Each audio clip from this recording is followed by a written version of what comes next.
In 1843, Dickens was horrified by reading a government report. It was in fact the second parliamentary report, the Parliamentary Commission on the Employment of Women and Children, showing the horrific conditions under which very young children were made to work underground or to work tremendously long hours in appalling conditions in factories. Dickens read this and he described himself as being perfectly stricken down by it, and he determined that he would strike, as he said, the heaviest blow in my power on behalf of these victims of the Industrial Revolution. And in October 1843, he was giving a talk in Manchester. It was in the course of giving this talk in this large industrial city that the idea came to him that the best thing he could do, by way of calling public attention to the horror of this report, would be by writing a story rather than an article. Something that would strike the heaviest blow in my power, as he said, something that would come down with sledgehammer force. And this was the conception of the Christmas Carol, beginning of course with the conception of Scrooge. That wonderful name Scrooge, a combination of screw and gouge.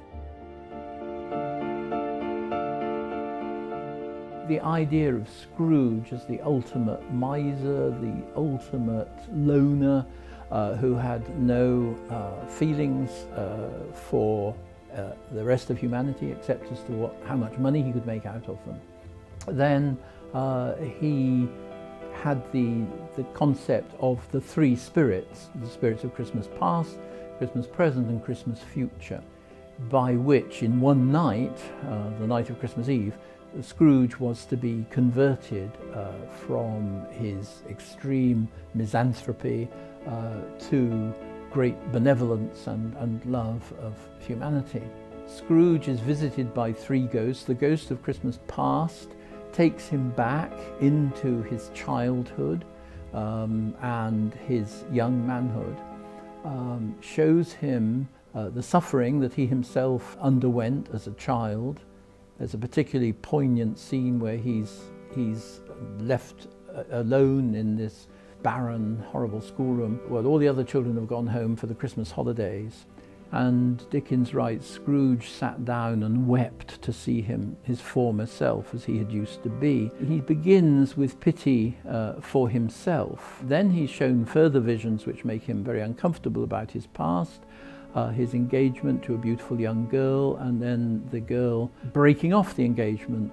And Scrooge, in the present as it were, is horrified to see himself becoming in the past more and more miserly.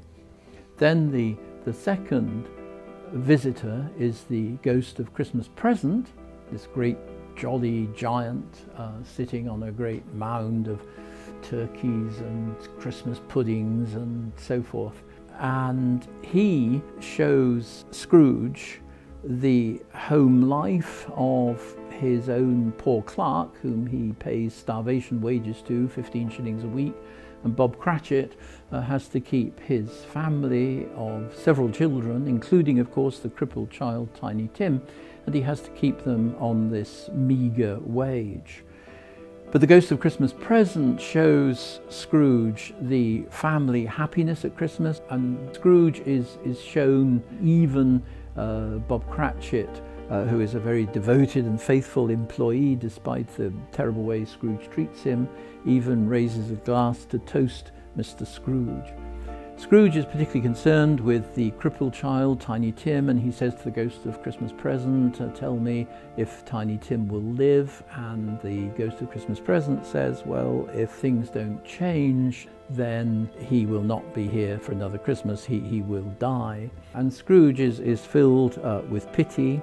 He has this nostalgia, first of all, about his own past, and before he became corrupt, as it were, then pity for the Cratchits in the present, and then the third and the most frightening, of course, of the ghosts, the one who doesn't speak, is the ghost of Christmas Yet to Come, this dark shadow who shows Scrooge visions of the horrible, bleak, desolate death of an unnamed man who has cut himself off from all humanity and dies in solitude and is buried in a very horrible grave in a London churchyard.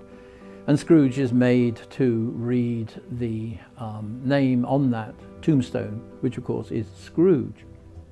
So the third great component is fear, so there's nostalgia, pity and fear, and these things work on Scrooge to convert him, so that when he wakes up the next morning, it hasn't been 3 different nights as he thinks, it's all happened in one night.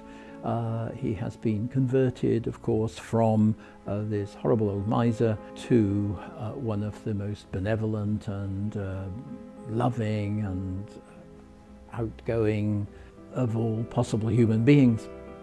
And this is the very well-known story of the Christmas Carol, which gives us this wonderful story about change, how we can all change and become something much, much better.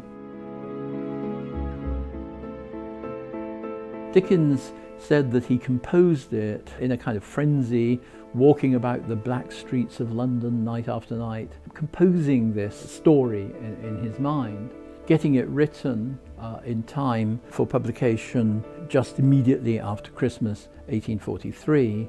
He wanted it to be a very attractive little book, so he wanted his publishers to spare no expense. This included coloured illustrations, hand-painted illustrations, which was of course enormously expensive.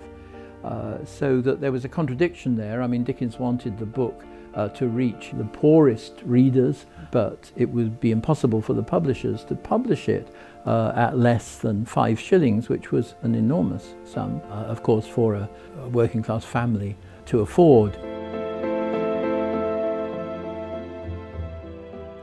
The illustrator was the very distinguished and famous artist John Leech, who was the leading illustrator on the great comic magazine Punch, and a very, very close friend of Dickens. One of the most powerful illustrations is the illustration of the terrible children, they're just called Ignorance and Want, with whom the Ghost of Christmas Present confronts Scrooge at the end of that section of the carol, just before the Ghost of Christmas Present, having shown him the Cratchits' dinner, having shown him all the happiness and joy of his nephew's Christmas party. The Ghost of Christmas Present is about to leave him when he notices these rather claw-like feet, skin and bone as it were, sticking out from under the robes of the ghost, who then reveals these 2 terrible children, wolfish, scowling, desperate. The Ghost of Christmas Present tells Scrooge, beware of these children and all of their degree. He's hinting at some terrible outbreak of revolution and so on. And this was very much a fear of the 1840s, the Hungry Forties as they were known, that there might occur in England some kind of revolution as there had occurred in France in the previous century. And what is very interesting is that Leech, this is not in the text, he adds this himself, the background to this scene where Scrooge confronts these 2 children is factory chimneys, factories.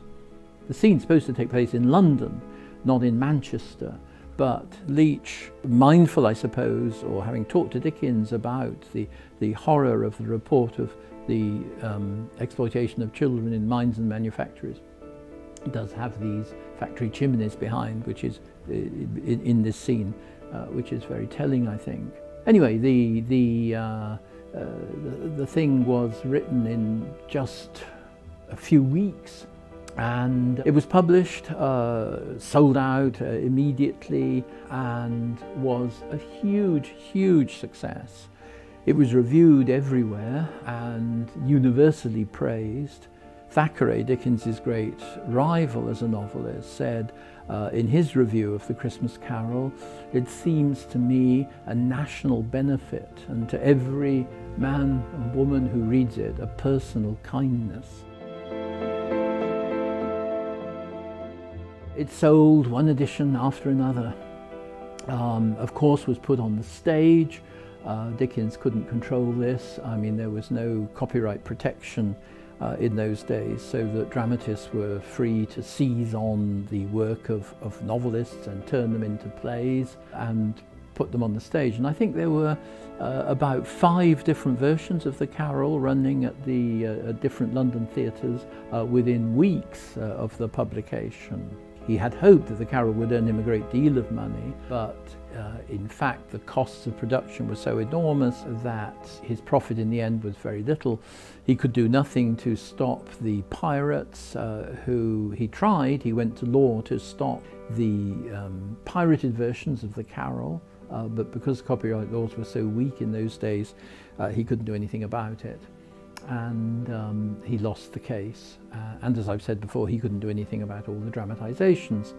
So he had the mortification of seeing lots and lots of people making lots and lots of money out of the Carol, but he himself not at all making as much as he thought. However, it did hugely increase the intensity of that love affair that was, you know, the most important in Dickens's life.